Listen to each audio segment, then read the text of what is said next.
O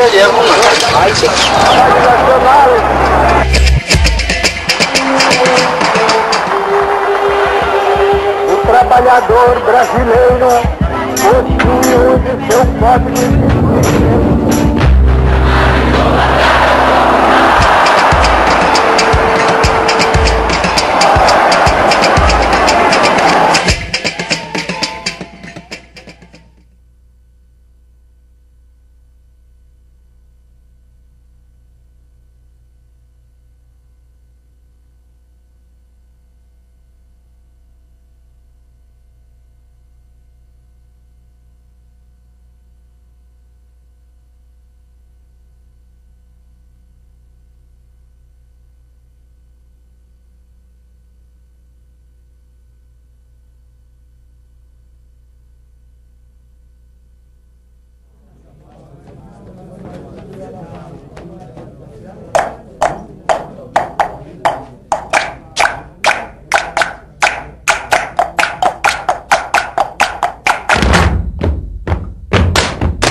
É um regime em que aqueles que dirigem a nação recebem um mandato popular, quer dizer, recebem por meio da eleição uma representação popular.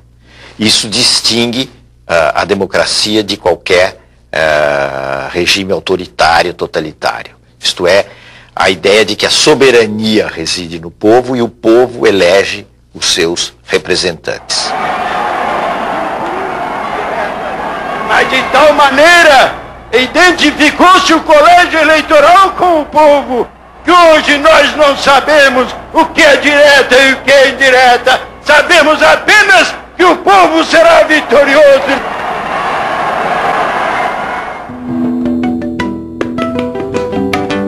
A morte do Tancredo levou à chegada ao poder do vice-presidente, que tinha sido eleito, José Sarney. Na realidade, o Sarney assumiu em meio a muitas desconfianças políticas, porque havia uma diferença sensível entre o presidente eleito e o vice. O Tancredo era um homem moderado politicamente e que vinha longamente combatendo o regime autoritário. Então ele tinha um crédito de confiança grande.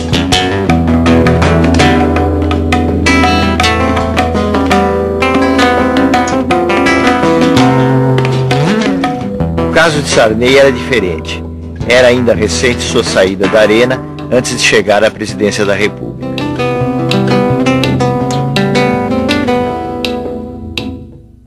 O Sarney manteve o SNI, o Serviço Nacional de Informações, como um órgão que vinha da ditadura e que ele entendeu que poderia ser adaptado a um outro contexto. Isso também provocou muitas críticas. Mas, na verdade, a gente pode dizer que o aspecto mais positivo do governo Sarney foi exatamente garantir um clima de liberdades democráticas. No plano econômico, o governo Sarney teve muitos aspectos negativos. O Brasil carregava problemas que vinham já de antes, descontrole financeiro, inflação enorme, déficit público, déficit externo, e Sarney teve, em razão disso principalmente, sofreu uma queda muito grande da sua popularidade. Isso levou à adoção de um plano, que foi o Plano Cruzado.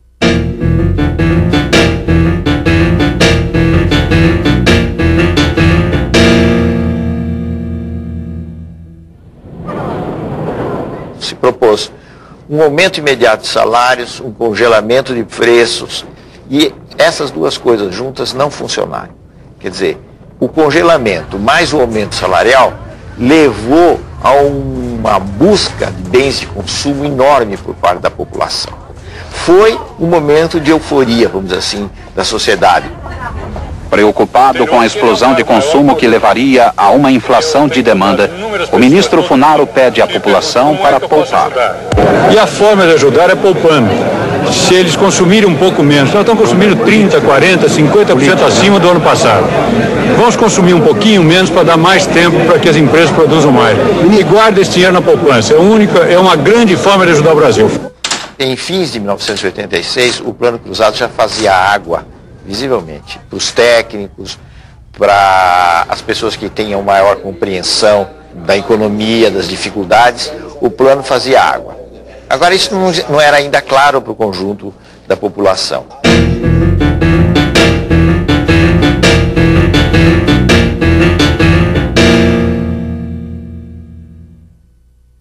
Brasileiras e brasileiros, boa noite.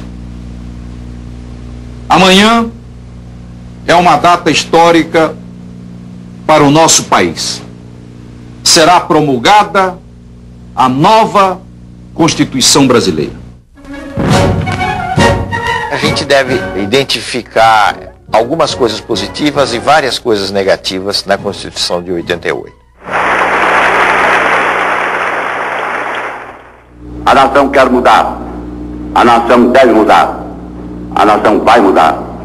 A Constituição pretende ser a voz, a letra, a vontade política da sociedade rumo à mudança. Que a promulgação seja nosso grito. Mudar para vencer. Muda, Brasil! Muda, Brasil! O aspecto positivo foi o aspecto de querer assegurar os direitos dos cidadãos, de uma forma muito ampla. O direito de obter informações nos órgãos do Estado, por exemplo, o direito das minorias, o direito dos índios, como nunca existia no passado, foram alguns exemplos dos lados positivos da Constituição. O lado negativo foi o detalhamento excessivo da Constituição. Quer dizer, a Constituição entra em detalhes de direitos trabalhistas, de direitos de maternidade, etc., que não são questões próprias de uma Constituição. O senhor votou em que nome? PRD. Partido Democrático Popular. PDP? PDP. PSDB. Do ponto de vista partidário, as alterações que ocorreram foram uma cisão no PMDB, com a formação do PSDB. O partido é como que um cais. Os que chegam são motivo de alegria. Os que partem, de saudade precoce. Nós vamos ser um partido da reforma social, sim. Nós vamos fazer as reformas. O governo anuncia o Plano Cruzado 2. Além de medidas de estímulo à poupança, o novo pacote trouxe novos preços e mais impostos. Os mais atingidos com as medidas compulsórias são os assalariados de classe média. Despenca da noite para o dia a popularidade do governo.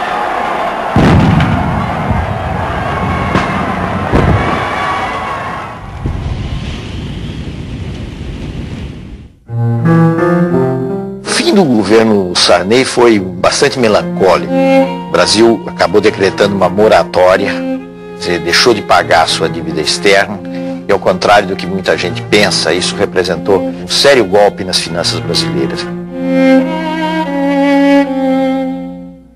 As eleições na sucessão do presidente Sarney surgiram vários nomes. Brizola naquele momento teve o seu, digamos assim, o seu apogeu como candidato à presidência da República. Porém, a disputa acabou concentrada no segundo turno entre Luiz Inácio Lula da Silva e Fernando Collor.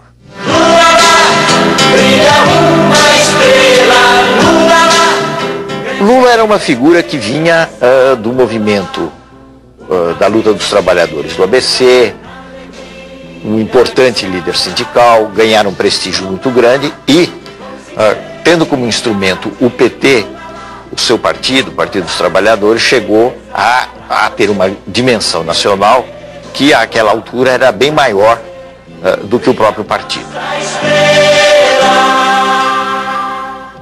Se nós não soubermos nesse instante saber quem é que está querendo que a sociedade brasileira avance e quem é que está querendo promover um retrocesso na sociedade, o povo brasileiro poderá cometer um equívoco muito grande nas eleições de 89.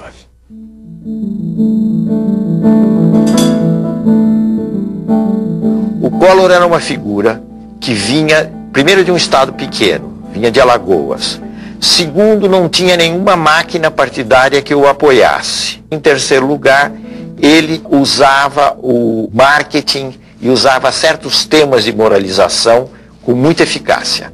Foi o caso da campanha contra os marajás, que iludiu muita gente, porque ele se apresentava como alguém que ia combater os altos vencimentos de um determinado setor do funcionalismo público. Eu confio no Brasil. Eu confio no futuro que está reservado à nossa pátria. Com trabalho, com experiência administrativa como eu tenho, com coragem, com determinação política e no exercício da autoridade de presidente da República, nós haveremos, com a ajuda de todos aqueles que desejarem se incorporar nesse processo, de construir um Brasil novo, de construir um Brasil melhor, de construir um Brasil de que se orgulhem todos os seus filhos. Boa noite, minha gente. Esse foi um embate muito renhido e, como nós sabemos, o Collor acabou se elegendo presidente da República. A posse, em 15 de março de 1990, foi um luxo, reunindo representantes de várias partes do mundo e enchendo de esperanças os corações de milhões de brasileiros. Aos descamisados, aos pés descalços, àqueles que querem justiça social no país para poder viver com dignidade. Todo mundo dizia que ele vai fazer alguma coisa com a economia, porque havia um desarranjo geral, a inflação estava num nível absolutamente insuportável, era preciso fazer alguma coisa. E Collor dizia, eu tenho uma bala só do combate à inflação.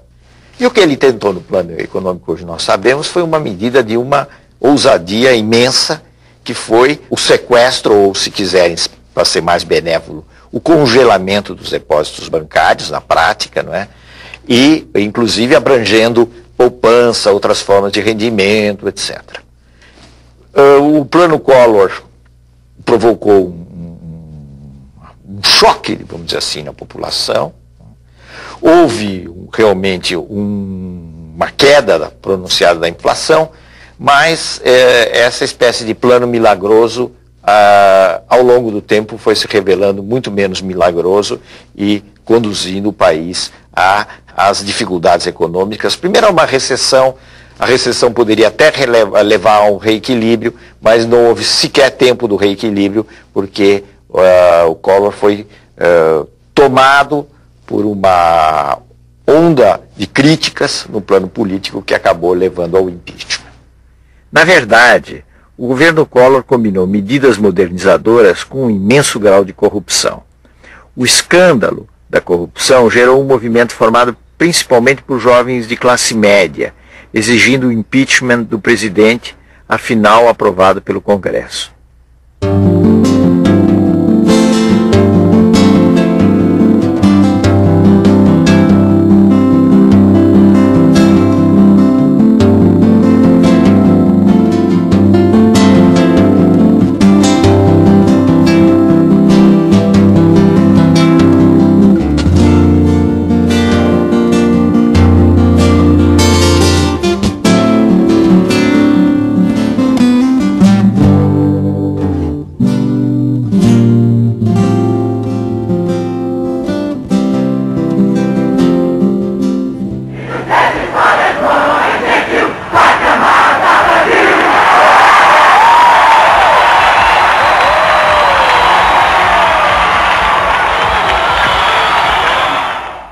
A lição que nós tiramos do impeachment é uma imensa lição.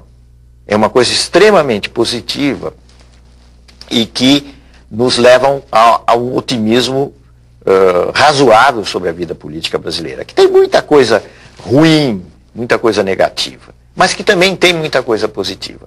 Por quê? Porque o impeachment foi um episódio, pela via legal, de substituição de um presidente da República, sem golpe militar, sem manobra palaciana, quer dizer, alguma coisa excepcional no quadro da América Latina. Foi um momento de um passo a mais na maturação da democracia brasileira. Iniciamos este trabalho citando que conhecereis a verdade e a verdade vos libertará. E Getúlio Vargas também, em um certo momento, disse: quase sempre é fácil encontrar a verdade.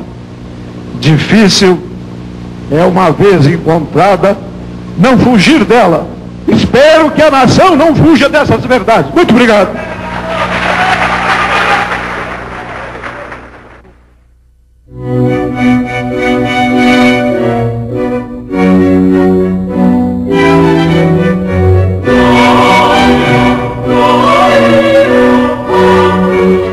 No plano mundial, um dos acontecimentos mais importantes e que se reflete em todos os países, portanto no Brasil também, foi a crise da União Soviética e o fim da União Soviética. O fim, simbolicamente, foi representado pela queda do Muro de Berlim. Com o fim da União Soviética, a crise na Rússia, o que nós tivemos foi o fim da Guerra Fria, que dividia o mundo em dois campos e alterou muito as relações políticas no mundo, e o início de um processo que nós podemos chamar de plena hegemonia americana. A globalização é uma interpenetração, digamos assim, econômica e financeira que se dá em todo o mundo, não de uma forma igual, porque existe um centro hegemônico da globalização, que são os Estados Unidos. Mas eu diria que a globalização tem possibilidades positivas.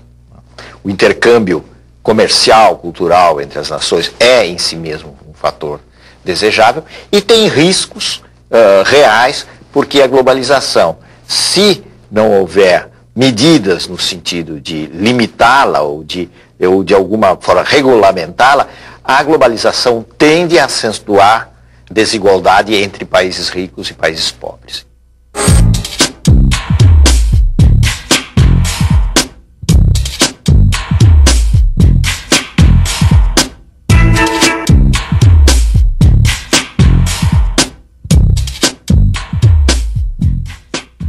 São as surpresas, os paradoxos da vida política que levaram Itamar Franco ao poder, como tinham levado Sarney ao poder.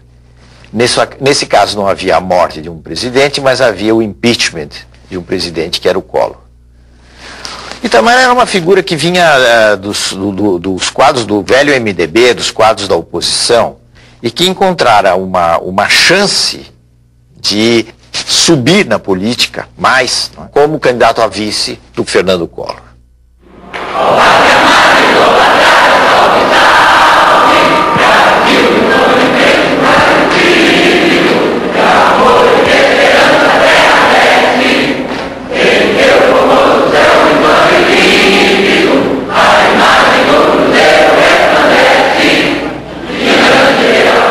Compromisso do Presidente da República.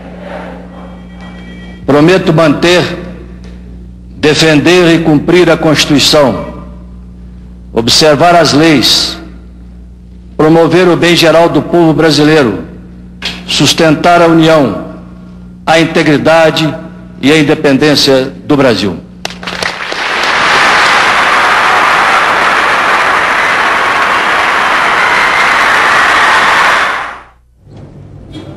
Itamar fez basicamente um governo de transição. Ele completou o período Collor.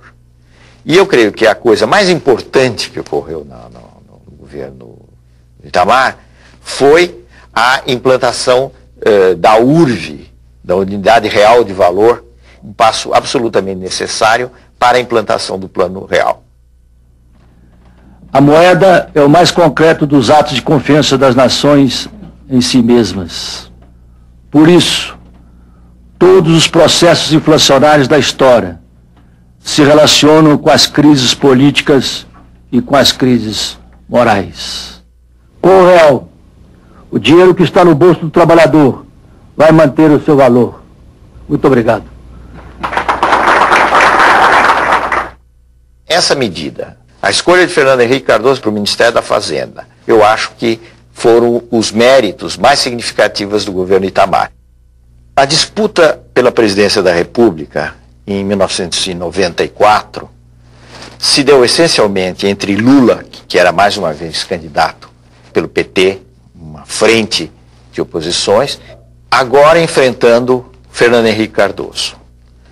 A candidatura de Fernando Henrique foi altamente beneficiada pela instituição da URV e pelo Plano Real. É preciso também entender que foi extremamente importante naquela altura, para a vitória, a formação de uma frente partidária. A frente PSDB, PFL e PTB representou um fator bastante importante para garantir a vitória do presidente Fernando Henrique logo no primeiro turno.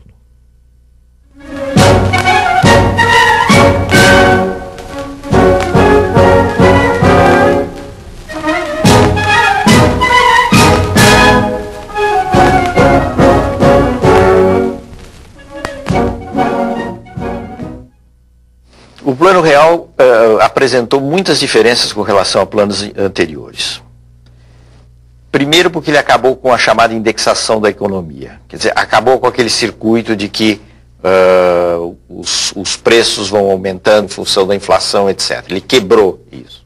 Fernando Henrique chegou às 9h30 da manhã. Cercado de crianças, comeu pão com manteiga e tomou café puro. Foi interrompido para dar autógrafo.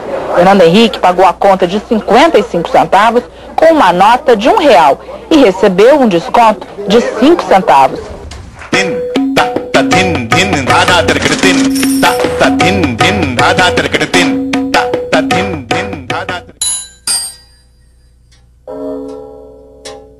A partir dos anos 80, em todos os países da América Latina, ocorreu uma que se chama uma crise do Estado, uma crise das funções que tinham sido as funções tradicionais do Estado. Quais eram essas funções tradicionais, que vinham, digamos, de 1930 para frente? Eram as funções de um Estado que tinha um papel importante de financiar a economia, financiar o desenvolvimento econômico, controlar, ser dono, inclusive, de empresas nas áreas estratégicas, tudo isso levando a um desenvolvimento que tinha o Estado como eixo. No caso brasileiro, a tentativa de mudar esse modelo do Estado, tornando mais flexível, privatizando serviços, começou de uma maneira muito tímida no governo Sarney. Avançou algo no governo Collor, mas foi no governo Fernando Henrique que se deram as privatizações de empresas importantes. Declaro vendida as ações da Teleste Participações S.A. pelo valor de R$5.783 bilhões, com ágio de 64,28%. Então, as privatizações são um fenômeno dessa reavaliação, dessa mudança das funções do Estado, pensada em termos diferentes do que se tinha no passado.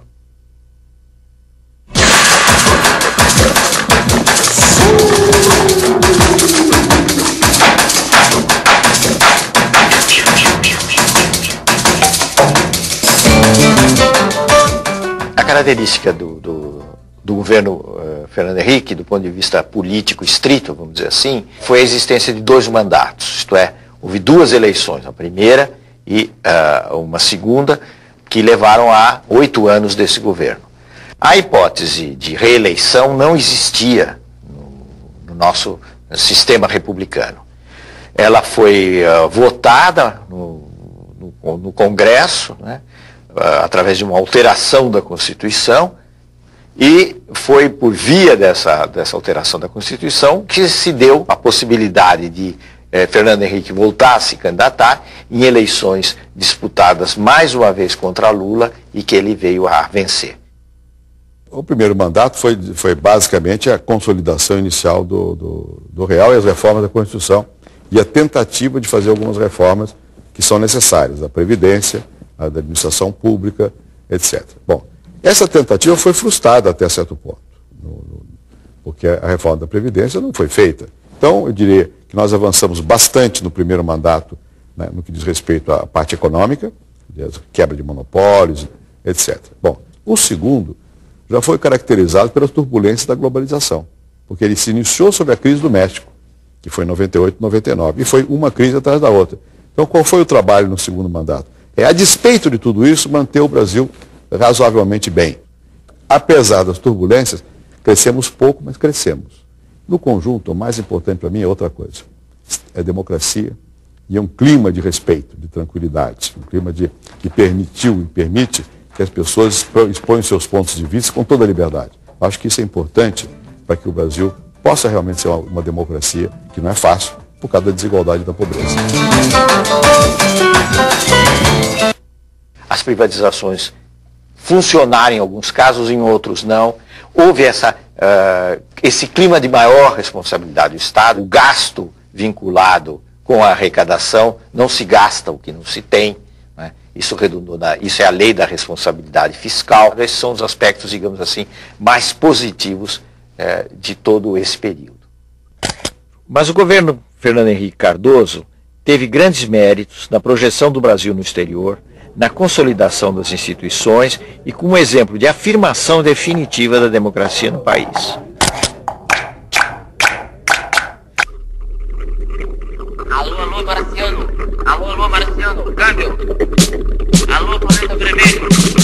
Agora, o Brasil continua um país desigual, os níveis das diferenças não foram quebrados, isso não é fácil. Houve uma redução de desigualdades logo depois do Plano Real. O Plano Real teve esse efeito muito positivo, mas ao longo dos anos, a distribuição de renda voltou a apresentar os mesmos resultados negativos.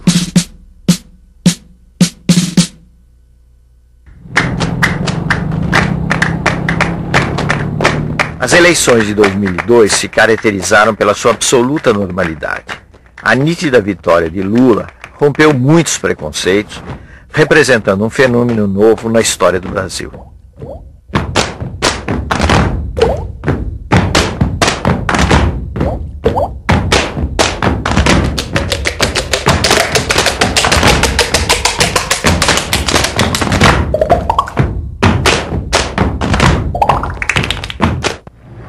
Eu não sou o resultado de uma eleição. Eu sou o resultado de uma história.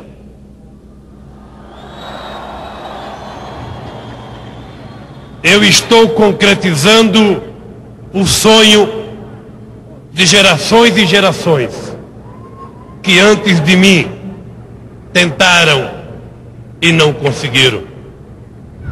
O meu papel nesse instante, com muita humildade, mas também com muita serenidade, dizer a vocês que eu vou fazer o que acredito que o Brasil precisa que seja feito nesses 4 anos.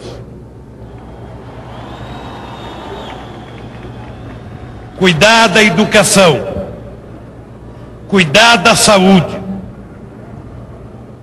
fazer a reforma agrária,